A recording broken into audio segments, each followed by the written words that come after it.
my part. So welcome everyone to the second event of our three-part series on design and systems thinking. Thank you very much once again for joining us here today. We are really glad that we have a very good turnout. Might I also just greet all of those that will be watching us from the future, as this will be recorded and available on our YouTube channel. My name is Sheldon Subek, part of the team of facilitators here at the SI Cape Town Hub, together with Linda Kuvea, Asen Gombe, Charles van Beek, as well as Boytung Konde, who will be leading today's session. So like I said, this is the second session, but I also just want to give us a little bit of background from our first session, where we delved into the fundamentals of design thinking as well as systems thinking. We explored how these two approaches can be integrated to shape employee experiences, break down silos, and foster innovation within teams and organizations. For those who's joining us for the first time, the first episode is up on our YouTube channel as well as our SL Cape Town Hub channel. So please increase our views on that specific learning series event. Today's session, on the other hand, builds upon those foundational concepts and takes a deeper dive into the practical applications of design and systems thinking practices. We will explore through a case study how these practices will work within teams and uncover trends, insights, and actionable items that emerge within a system. I must say, Boytu has a challenging task ahead, that of condensing 6 months of practical work into an hour session. Before we begin, we would like to address some housekeeping matters. If you have any burning questions, please feel free to drop them in the chat, and we will allocate some time for comments and questions. As a reminder, please also keep yourself muted when you are not speaking. Like I said, this session will be recorded just to minimize the disruptions. So as we progress through the session today, it is very much encouraged that you really engage actively. It just makes for a richer conversation to share your thoughts and experiences so that we can together explore how these practices can be integrated in our work. So without any further ado, I'm going to hand it over to my colleague Boytu, who's going to then share the case study with everyone. Over to you. Thank you so much, Sheldon. Also, would you mind scrolling over to the agenda quickly? To the left. Yeah, there we go, top left.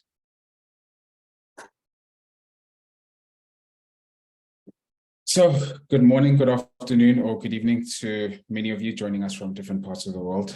Thank you for joining us for part 2 of this series. Today, we'll basically be going over a case study, which looks at the crossover between systems and design thinking. So in today's session, we'll start off with a brief reflection of what was covered in the first session. So taking you through the company iceberg, company culture iceberg, so looking at events, patterns, structures, and mental models that come within institutions or environments. We'll take a brief look at what the crossover interprets or encompasses when it comes to design and systems thinking. And then we'll ask the question of how does system thinking help design thinking? So giving you more context on that. As we know, we have a wide variety of people on the call, not only from people who are hearing this information for the first time, but also maybe some people who have some expertise. I'll take you through a system archetype that was discussed in the first session. So looking at addiction or organization that was hooked on heroics, which is one that we'll be talking through today. So when it comes to the case study itself, I'll be able to talk you through the program goals, programming overview as well, along with what a deliberate day looks like for the participants that were part of this program, which Sheldon mentioned occurred over a span of 6 months. Within those 6 months, we discussed success measures. So asking the participants themselves, what does success look like for us? This is a group of technical engineers and supervisors who happen to work for a mining company, particularly here in South Africa. So coal mine is their focus, and we're working with the engineering group. We'll take a look at adaptive leadership components, balcony and dance floor, which I'll be able to talk more detail about when it comes to what that looks like in our particular program. And then the model that we used, which is a coaching model, the COM-B model. I'll take you through a brief video and scorecard that we compiled for the participants that were part of this program. And in closing, talking a little bit more about systems thinking and design thinking, that crossover, a day in the life of the people that were part of this program. And then we'll get your takeaways of the session itself as well. So as we did in the first session, we start off with the check-in. So Austin, we can scroll down to the check-in question. And we're going to use the chat to basically answer the check-in question. So looking at the images that you see in front of you, what resonates with how you're currently feeling? So the first image is a changing room. Maybe you see that as a transitional time in your life. There's a shallow end and the deep end. So you can interpret that however which way you want to. There's an observation deck, which you may basically be a lifeguard or just a manager of some sort that's basically looking at how a team operates. Or maybe you're in a sun lounger or coffee shop where you're just basically taking some time off and you've taken some time to join us today. So looking at the pictures that you see in front of you, what resonates, and please feel free to share that in the chat.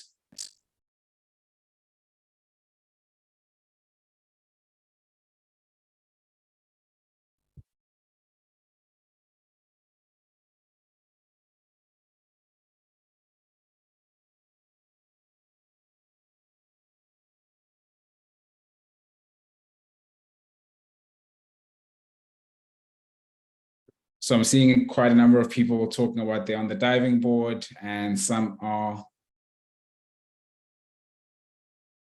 in the changing room, so transitional, or the coffee shop.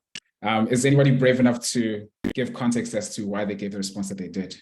So anybody who mentioned the changing room, you can unmute yourself very briefly and talk about why you feel like you're in the changing room or going through a transitional phase right now.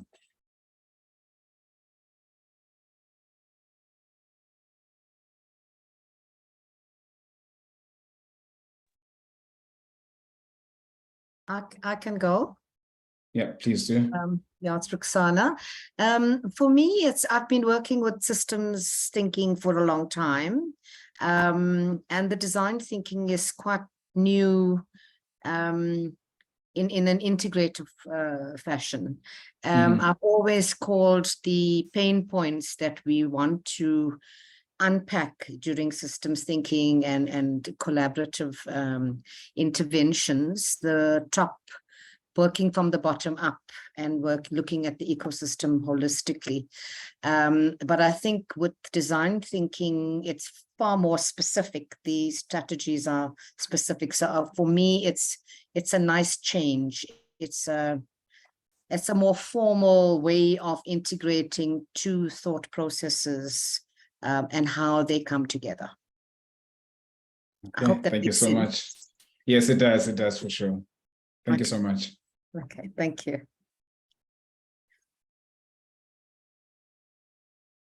Is there anybody else who wants to share? I swear it's a safe space, guys. So please feel free.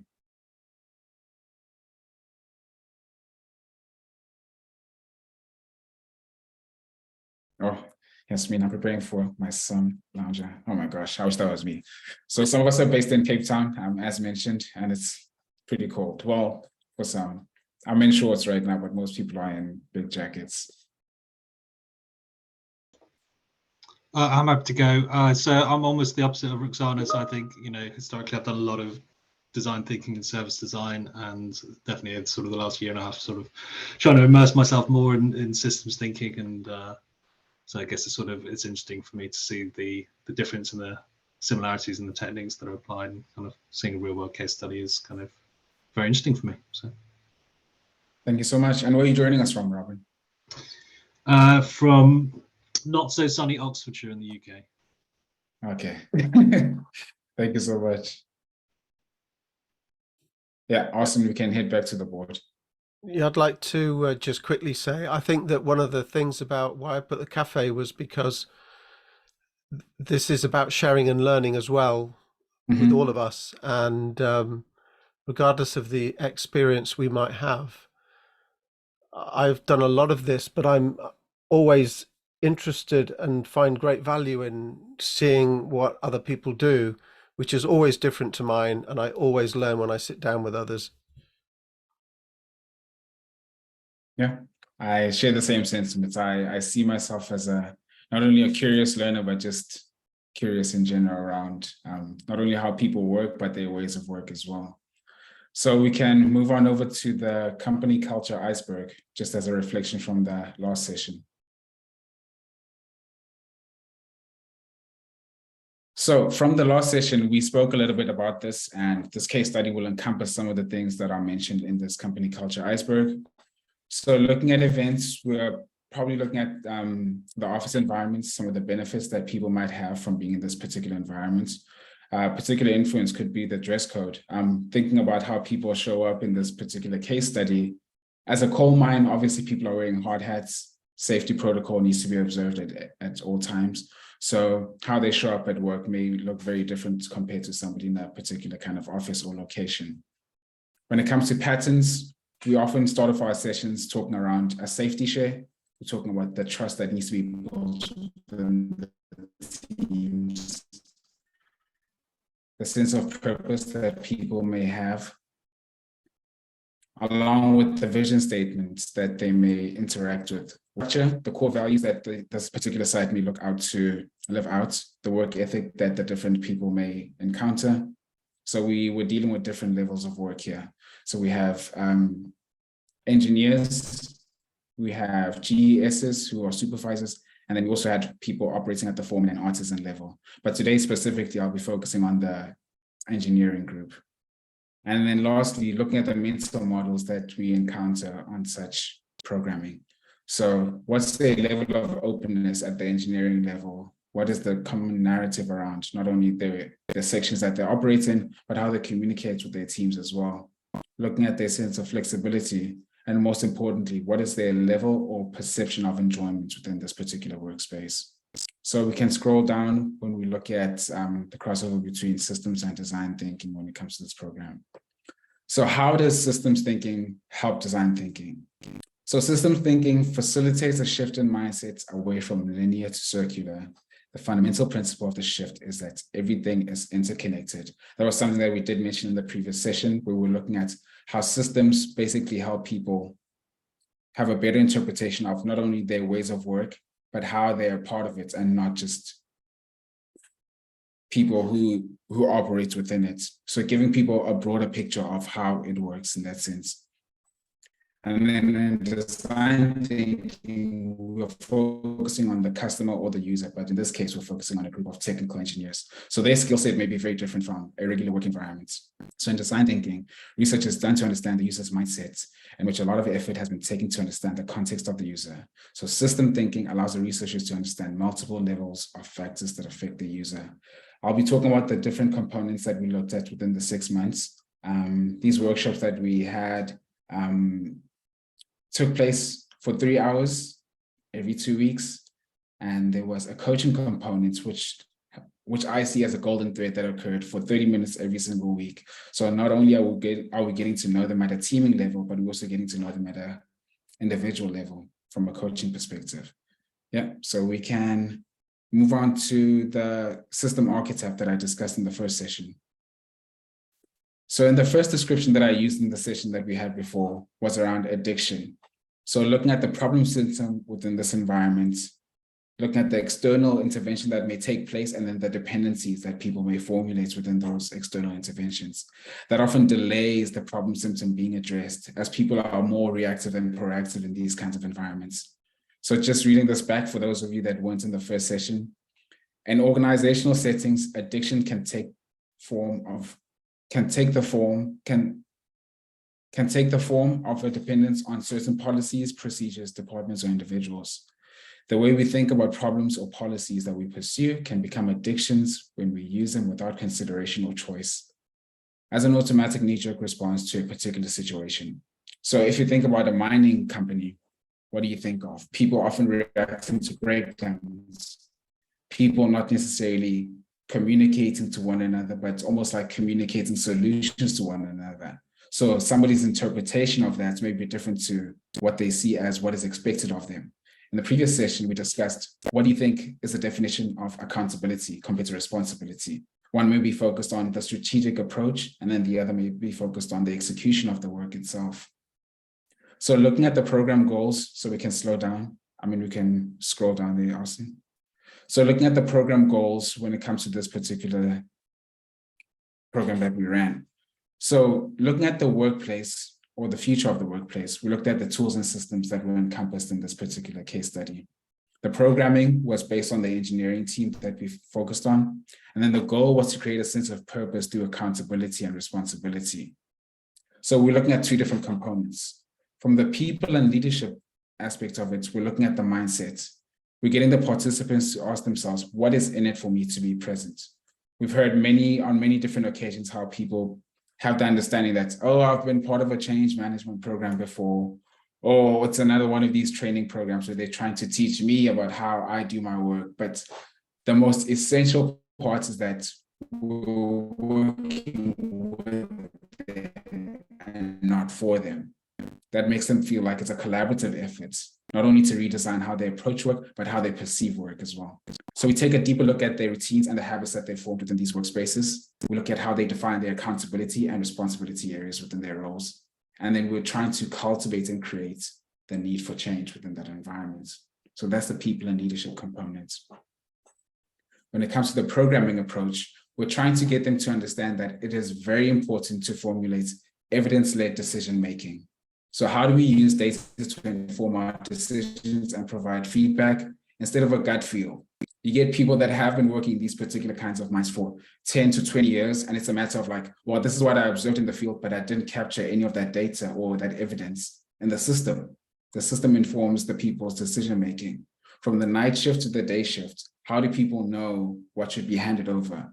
Is there any kind of process documentation that should be captured that lets me know what to expect? And then we're looking at how to take a systemic approach to resolve these issues. So not necessarily just based on experience, but if you have somebody who is maybe close to the age of retirement, how do we basically ensure that they're passing on those legacy practices that may not be written or captured within any form of documentation? But most importantly, as it is a part of psychological safety and trust within these environments, how do we get people to hold each other accountable? We know that maybe operating as two different service lines or business units, but working for the same company, that does not necessarily mean that we're able to hold each other accountable. Maybe that's because of like the two different managerial styles that you may get at these points.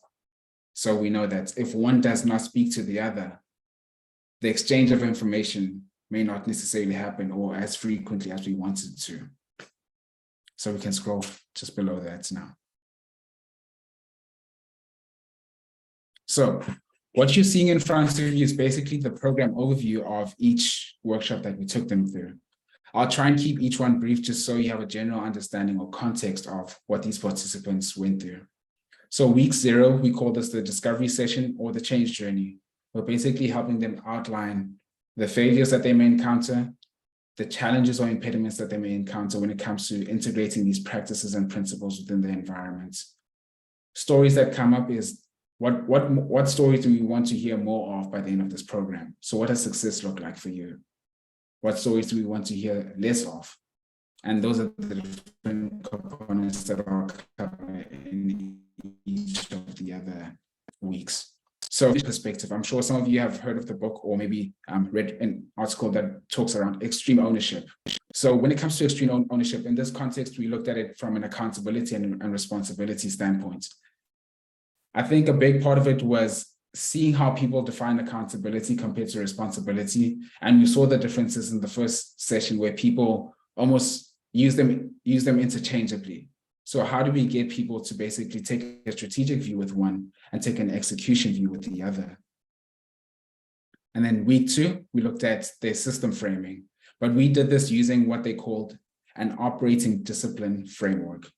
So basically, this was a document that captured the functions of the system, the stakeholders of the system, but also the technology and software used within that system. So it's the first time that they're basically getting a ways of work document that captures what's expected of them, not just from a KPI management standpoint, but also from a system standpoint as well.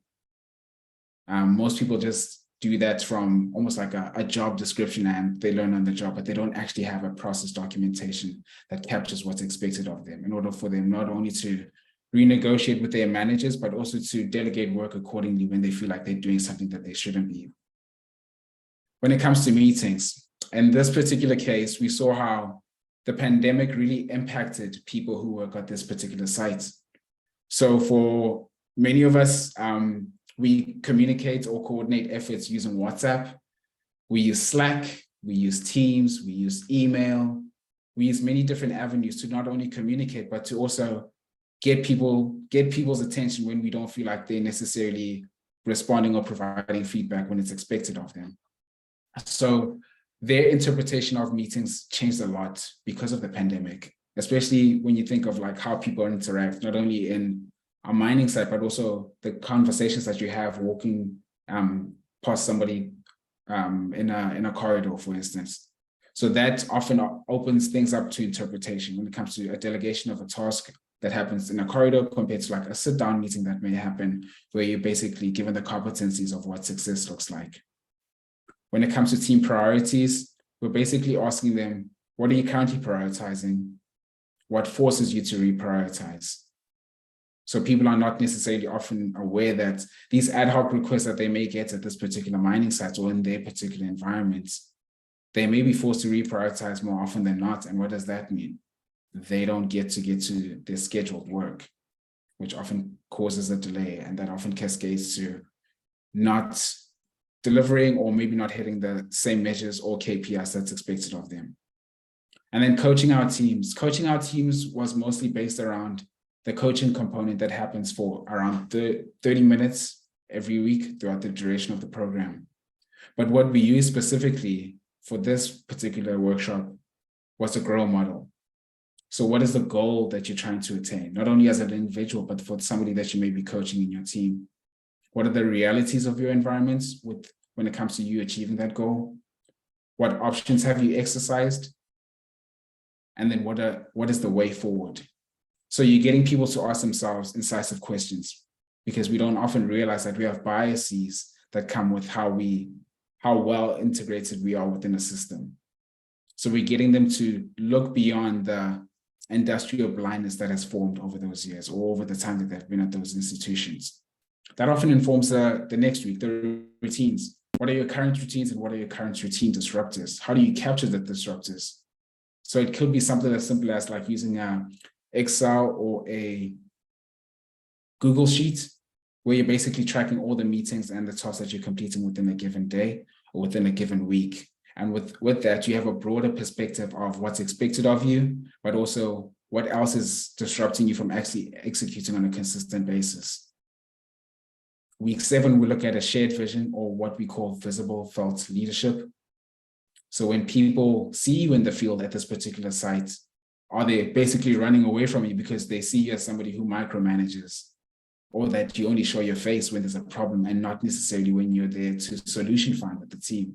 So how do we build that positive rapport and create a shared vision as a team? Do they understand what the business is requiring of their particular team or unit in that sense? And then week 8, we often take them through a reflection or an integration process. So asking them, how has your journey been thus far? And how do you plan on integrating these practices going forward? The last component, which is team experiments, is what we almost call squad sessions. So squad sessions are basically knowledge sharing components, where we have engineers in the groups with their GESs or the people that report to them. Team experiments, we're basically creating an environment where they feel like it is a safe environment for them to fail. That means taking on a mini experiment that they can conduct within a span of 2 weeks and provide feedback. So also building that muscle of providing feedback, but also seeing, okay, these are the challenges or impediments that I encountered, and maybe these are the changes or iterations that I need to make moving forward. So we'll look at the success measures or parts of the system that inform us.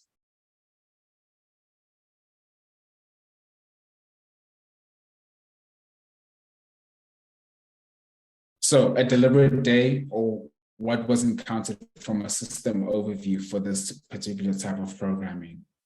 So when it comes to KPI management, is that a part of your routine? Does that inform your decision-making process on a weekly basis?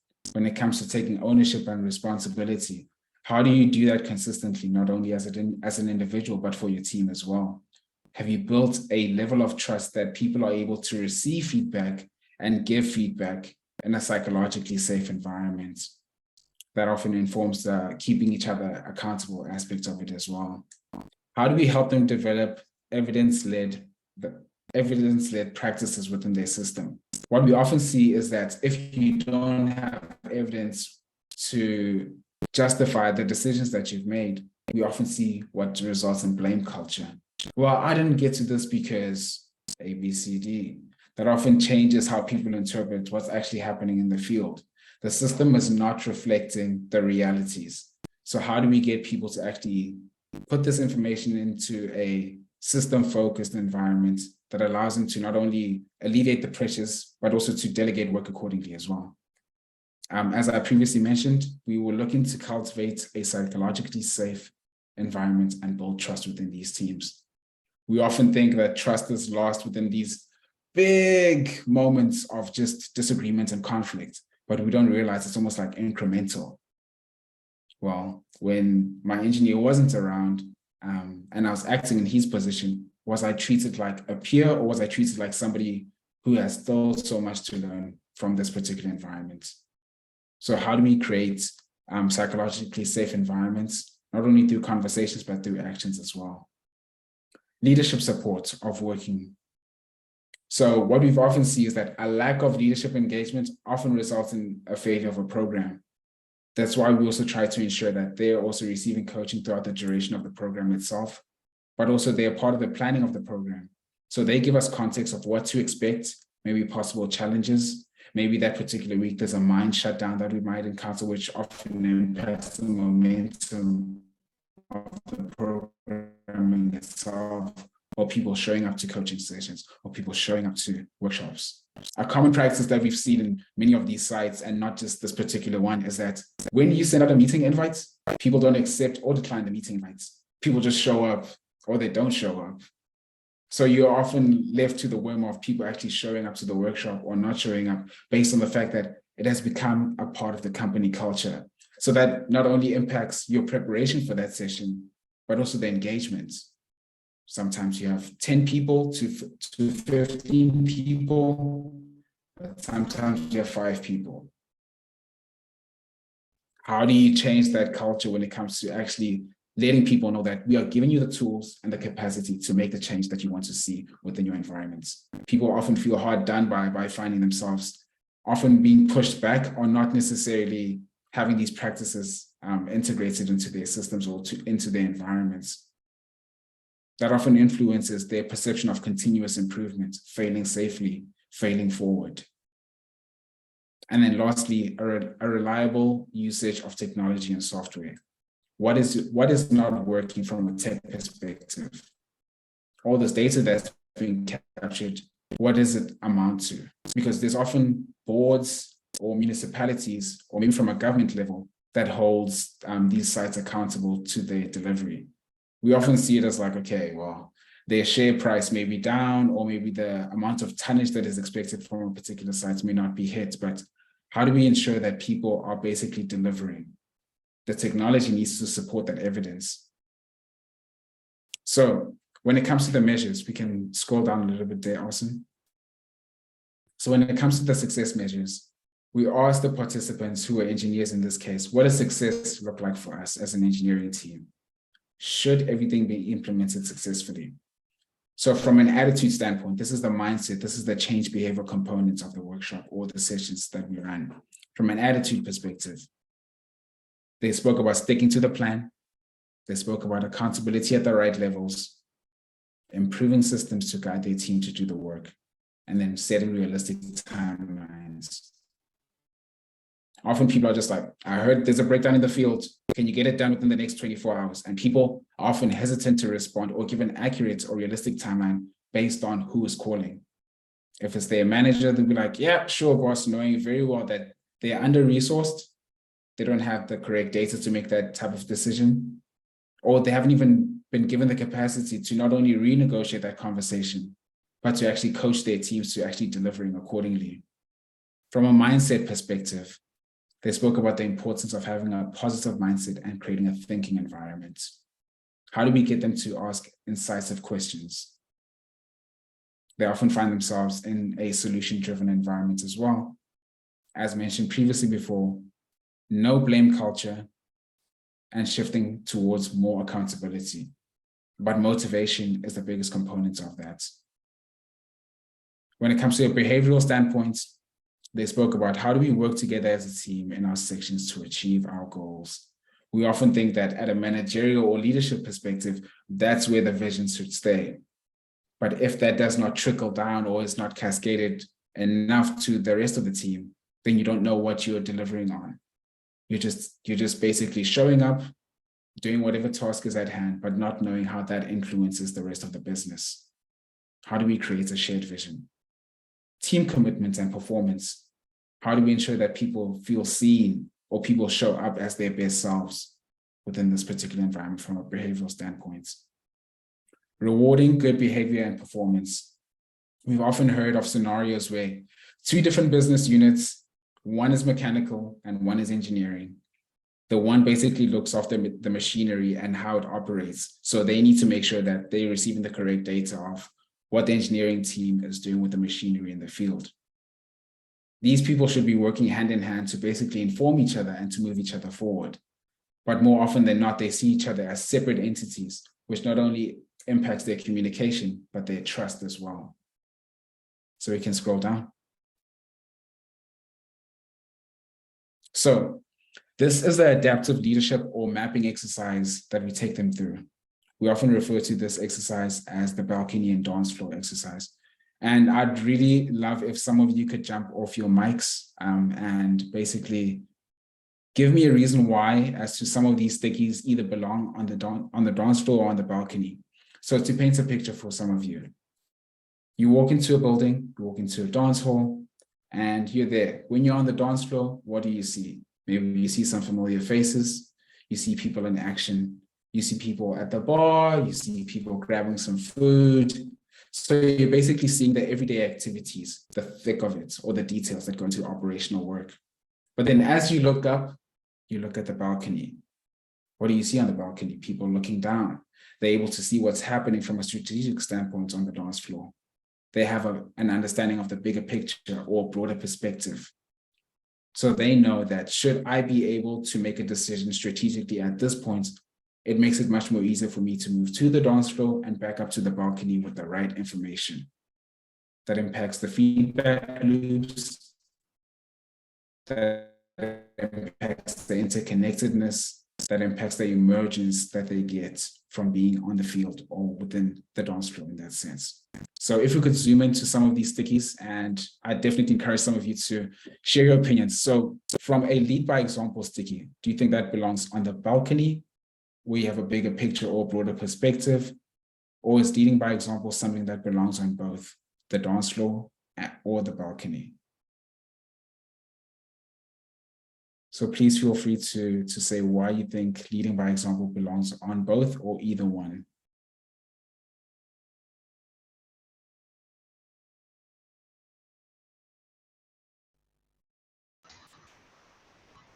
I see Matthias has a hand up there. Yeah, please unmute yourself. Yes, thank you. Yeah, I do agree with Jasmine. It should be on both, but I see it more in the operational one, in the dance floor. It's a more of a day-by-day thing. Leading by example seems to me more of something that you see every day. And yeah, that's basically my take on it. Thank you. Okay, thank you so much. Is there anybody else? Okay, I'm seeing a message in the chat. I agree that it's definitely both, and it's so interesting because leading by example, if you're aware that you're leading by example, that's always going to be the balcony, right? But doing it in a way that's really impactful is on the dance floor. And so it's almost the most both, probably, because you've got to be the bigger person every time. And if you get that, it's not about a title, it's about how you choose to be. It's your way of being in the world, which applies to the workplace too. So it's a really important one. And I don't think leaders actually often recognize how whatever we do is actually setting an example. You can talk until you've got no words left, but if your behavior demonstrates something else, you've lost your people. So yeah, I think it's the most powerful both one. And how about the other one? Basically looking at the team morale components. Do you think that belongs on the dance floor or the balcony, being in charge of team morale?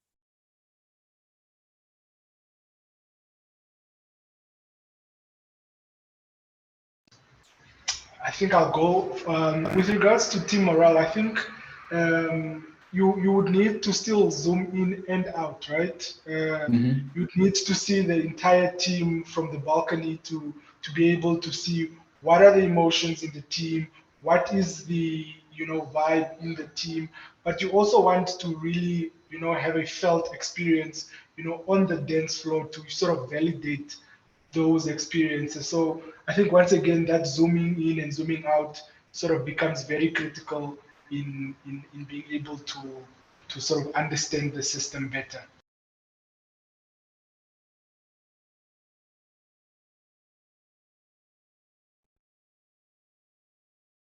Yasmin, do you want to talk about why you'd say balcony instead?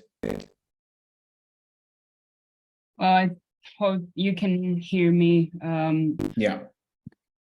Yeah, because I would say that morale is more of an emergent feature of a lot of different behaviors coming together.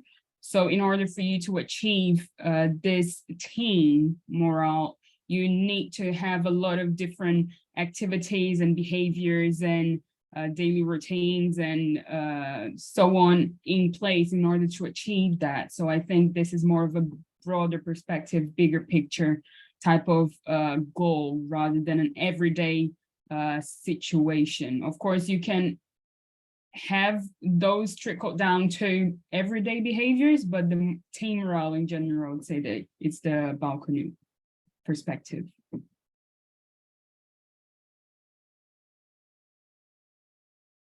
Is there anybody else who would like to share?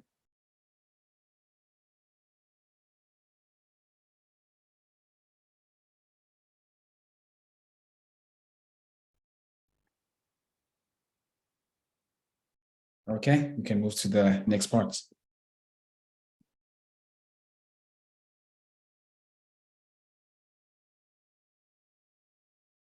So this is an image that we use when it comes to our interpretation of the dance floor and the balcony within this given context.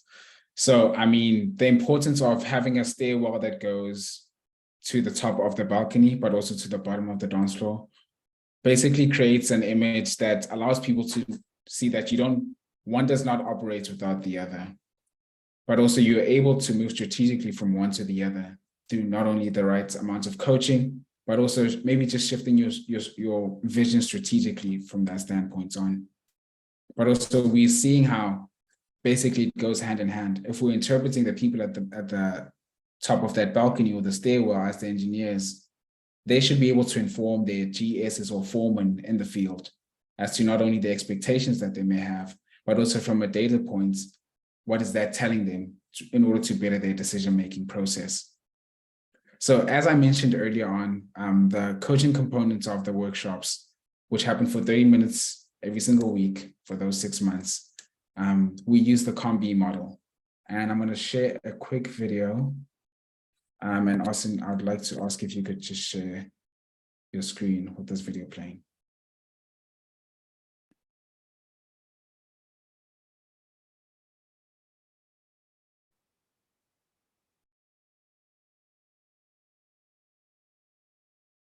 At my side.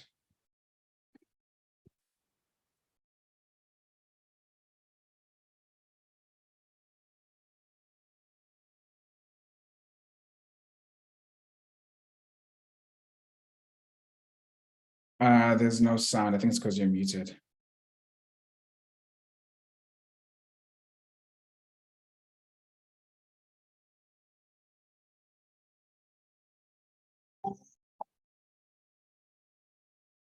All improvement involves change. Sometimes this is really positive and easy to embrace. Sometimes, though, it's challenging and can involve emotions such as fear or uncertainty.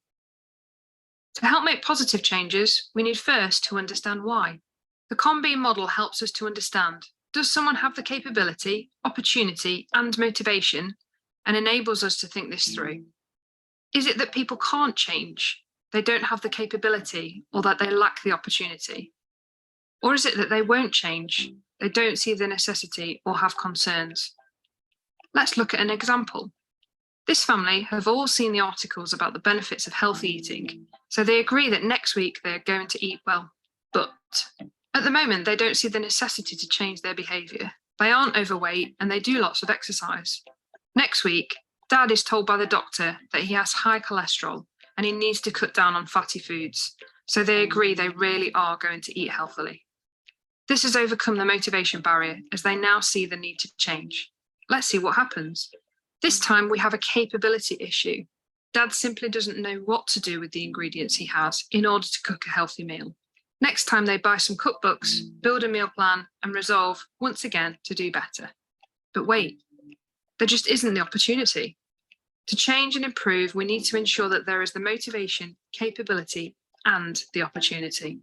Once an improvement has been achieved, in order to ensure that these new behaviours are sustained, we need to build habits so that our behaviours become automatic. It's helpful to start with a plan, learn from failure, and make it easy to do the right thing. Where capability, opportunity, and motivation exist, change becomes easier.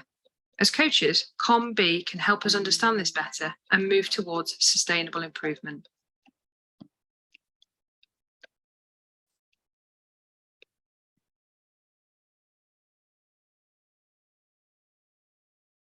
So, as I previously mentioned, we use the COM-B model to inform not only the coaching process, but the components that go into the coaching process itself. So from the coaching process, we're basically not only trying to build positive rapport with the participants, but we're also trying to build an environment that allows them to not only hold themselves accountable from a coaching process and adopting these practices and principles, but also we're giving them an environment that allows them to not only look at the, wait, hold on. Austin, do you mind sharing the screen again? Because I want people to see the definitions.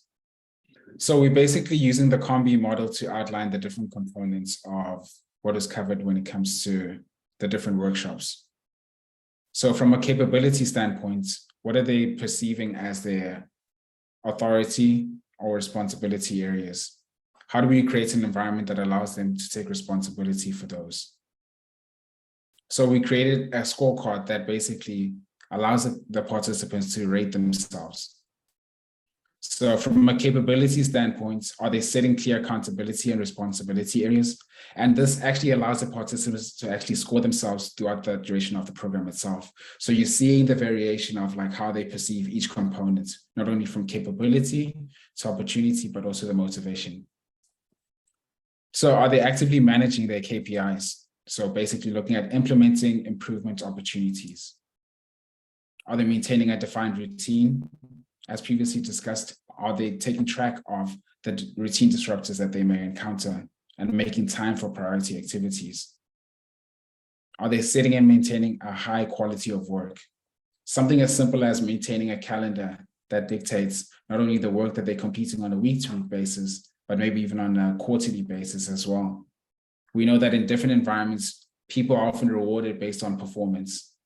So what are you able to show me from a data points that basically leverages you to be compensated through a bonus or maybe through some other means? But what we encountered at first was basically people being incentivized to work at different hours. So if you have a team that's constantly looking forward to overtime, that means work will not get completed within the allocated time that you need it to be. So that's a capability standpoint beyond the physical. So from an opportunity standpoint, are they having inclusive interactions with the people that report to them within these teams? How are they holding each other accountable? From a focused leadership intervention standpoint, when they're in the field, are they able to interact from a trust and clear communication standpoint? Are they able to have that positive rapport within the teams that they operate in? Or every single time, you know, when this guy comes from the office, people scatter because that trust has been broken. There's no clear communication. And their interpretation of visible leadership is based on, we only see this guy or this girl or this person when there's an issue. Are we cultivating psychologically safe and trustworthy environments? Are we having the right conversations? More often than not, people tend to talk past each other in these environments because it's a reactive environment. So how do we create a proactive environment where people are able to talk to each other? The importance of a check-in at each session was essential for people to basically be grounded in that particular environment. That's often part of the teaming component. So when we're in the session, am I sending emails? Am I texting somebody back? Am I answering calls? Because that often affects my level of engagement and my ability to integrate these practices and principles and make them tangible. That often informs the maintaining of high quality interactions within our teams or collaborators. From a motivation standpoint, are they demonstrating evidence-based decision-making on a day-to-day or week-to-week basis? Are they using the system completely? From an adaptive leadership standpoint, are they able to move between the dance floor and the balcony? We all have different interpretations of what that means. What should be executed at a strategic level from the balcony, and what should be happening from a daily interaction standpoint at the dance floor level? How do we basically get them to change the lens, but not basically be two different people? How do we ensure that there's consistency in delivery? There's consistency in communication. There's consistency in expectations as well. You may need to put on a different hat, but how do we ensure that that trickles down or that cascades up, no matter the circumstances they find themselves in? So are they making time for priority activities, and are they taking ownership and responsibility of the work itself? So throughout the duration of the program, you see how people score themselves at the beginning of the workshops or programming compared to what happens at the end. And the gratifying part for me has always been how people reflect on their change journey.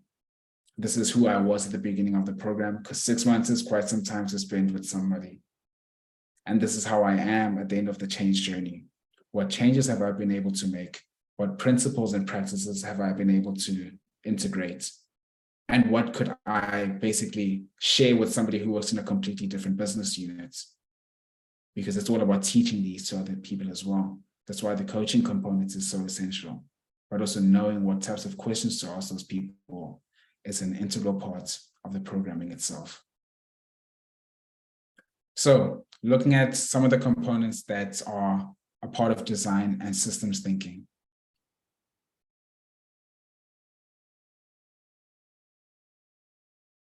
So design thinking it's more user focused. So it prioritizes deeply understanding the problems of a core group of users. In this particular case, it was the engineers group, whereas systems thinking looks at a systems focus. So it prioritizes understanding the factors and dynamics that make up a complex problem. So it has to be thoughtful, both emphasizing and understanding problems before building solutions. It's very difficult to take people from being solution-based to actually taking time to think, or even creating a thinking environment in a reactive situation. So one looks at being solution-oriented, while the other looks at being problem-oriented. What does that mean? Being non-linear, both prioritizing gaining input from people and then iterating upon your ideas in a cyclical fashion. That's where we basically see the practice in the squad sessions. Many bets, little experiments that help you build momentum. You encounter failures, challenges, or impediments, and you take a step back, reflect, but also see ways in which you could improve moving forward. So how do we create an environment that allows them to fail safely, but also to create more succinct, more honest, less blame culture, within those reporting lines or within or between their stakeholders. Design thinking aspires for delight, while systems thinking aspires for health. So both are looking for new approaches based on previously undetected needs or patterns. So an incredible thing that we were able to do at the end of these programs is basically create a day in the life of an engineer from when they arrive on site to when they depart. So it interprets not only the physical environments, but the systemic environments as well. So they arrive safely on site, refreshed and ready to do a task.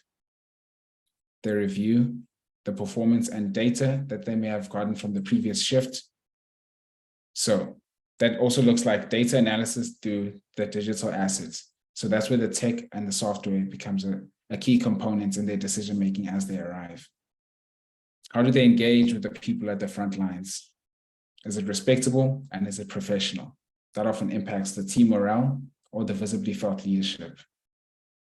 Are they able to give updates on actions that have been completed? Is it a psychologically safe environment?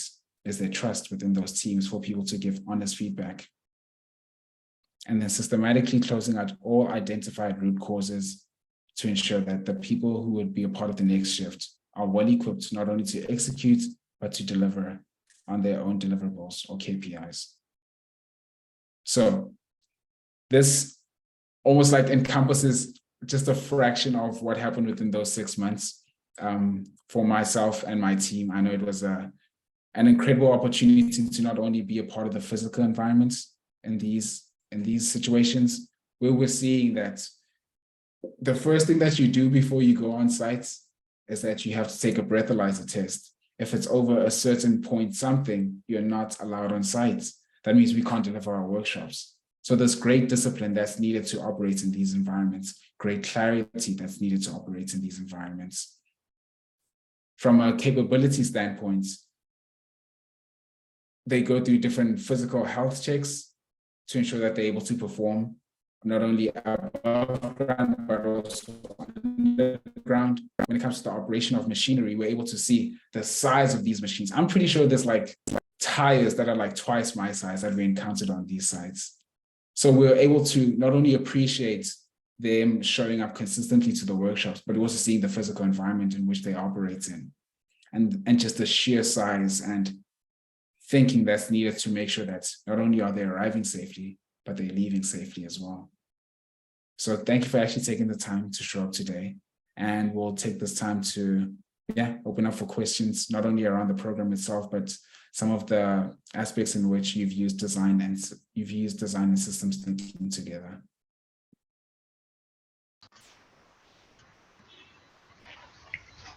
All right, thank you, Boitu. I think if I can just, give my 2 cents. It was really an informative session, very insightful. The biggest takeaway for me, for example, was really to be able to learn to see the system, right? For you to sort of be able to sort of intervene in that specific system. I look at KPI management, as a very important part of the business because it's a continuous, component of the business. People constantly need to manage their KPIs, but also you need to understand, for example, that systems, systemically, KPIs, although individual, they are not really individual. You get your work done through a lot of people, right? And having to understand that systemic sort of understanding allows you to sort of be able to say, okay, how then can I improve my KPIs given the fact that a lot of people really contribute to it? Is there anybody else who wants to maybe join in the conversation before we close it off? I know we only have a minute or two left, but I think I just don't want to abruptly stop the session.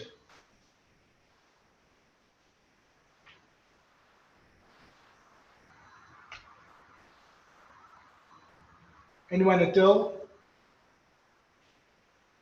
Any key takeaways?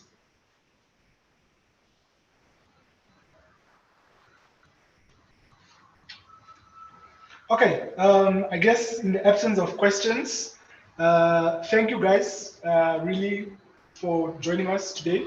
It was really an informative session, like I said. But I also just want to remind everybody is this is the second of a three-part series. We have a final series in about, event in about 2 weeks. That one will be focusing more on a panel discussion where we have two practitioners of this design and systems thinking that will come in to sort of give their experience with trying to cross these two concepts and ideas. Please check out our LinkedIn pages as well as the Cape Town hub for more information. All right, if there is nothing else, one last burning question. Thank you very much once again, and we will please like to see you at the final session to bring this entire process full circle. Right, have a good evening. Goodbye. Thank you. Bye. Thank you. Thank you all. Thank you. Thank you very much. Bye. Thanks. That was great. Great. Thank you so Really much. great.